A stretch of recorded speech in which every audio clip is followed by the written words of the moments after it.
కాశీ తమిళ్ సంగమం phase 2 ఈ రోజు నుంచి స్టార్ట్ అయింది. డిసెంబర్ 15 నుంచి డిసెంబర్ 30 వరకు ఈ కాశీ తమిళ్ సంగమం జరగబోతోంది. యాక్చువల్గా లాస్ట్ ఇయర్ ఫేజ్ 1 జరిగింది.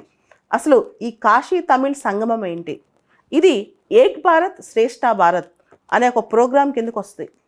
ఏక్ భారత్ శ్రేష్ఠ భారత్ అనేది మనందరికీ తెలుసు.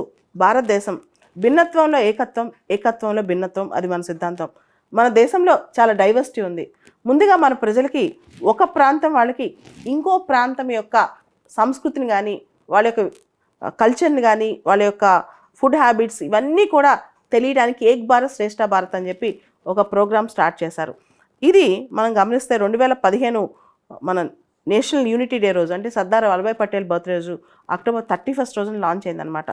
ఈ ప్రోగ్రామ్ సంబంధించి మనం గమనిస్తే ఇండియాని సర్క్యూట్స్గా చేస్తారు. అంటే ఫర్ ఎగ్జాంపుల్ సదరన్ ఇండియా వాళ్ళకి నార్త్ ఇండియా గురించి, వాళ్ళ కల్చర్ గురించి, అక్కడ లిటరేచర్, ఫోక్ డాన్సెస్ అవన్నీ తెలియజేయటం. అలాగే నార్త్ ఇండియా వాళ్ళకి నార్త్ ఈస్ట్ ఇండియా, అట్లా ఒక ప్రాంతం వాళ్ళకి, భారతదేశంలో ఒక రీజన్ ఉన్న వాళ్ళకి ఇంకో రీజన్ చూపించడం అనమాట. దానిలో భాగంగా కాశీ తమిళ్ సంగమం అనేది లాస్ట్ ఇయర్ జరిగింది. మీకు తెలుసు, వారణాసి తమిళ్ అంటే వారణాసిను, తర్వాత సదరన్ ఇండియాలో తమిళనాడు ప్రాంతం, great centres of culture and learning ఈ రెండు కూడా. అయితే ఒక ప్రాంతం వాళ్ళకి ఇంకో ప్రాంతం ఒక ఎక్స్పీరియన్సెస్ అనమాట.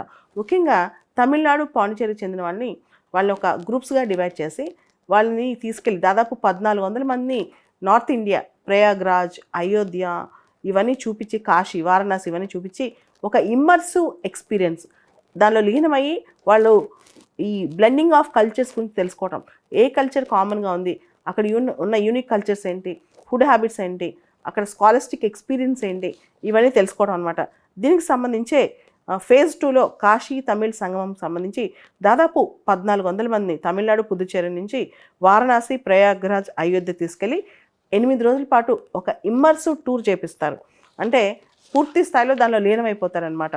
సో దీన్ని మొత్తం ఈ 1400 మందిని 7 గ్రూప్స్గా చేస్తారు. ఒక్కొక్క గ్రూప్లో 200 మంది ఉంటారనమాట.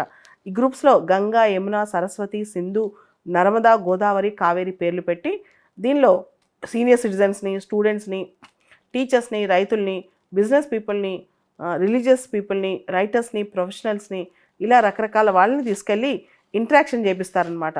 దీనిలో చాలా అంశాలు ఉంటాయి. కల్చరల్ ప్రోగ్రామ్స్, తర్వాత handicrafts, handlooms, literature, ancient texts, philosophy, spirituality, music, dance, drama, yoga, Ayurveda, handlooms, handicrafts, ఇలా అనేక అంశాలు.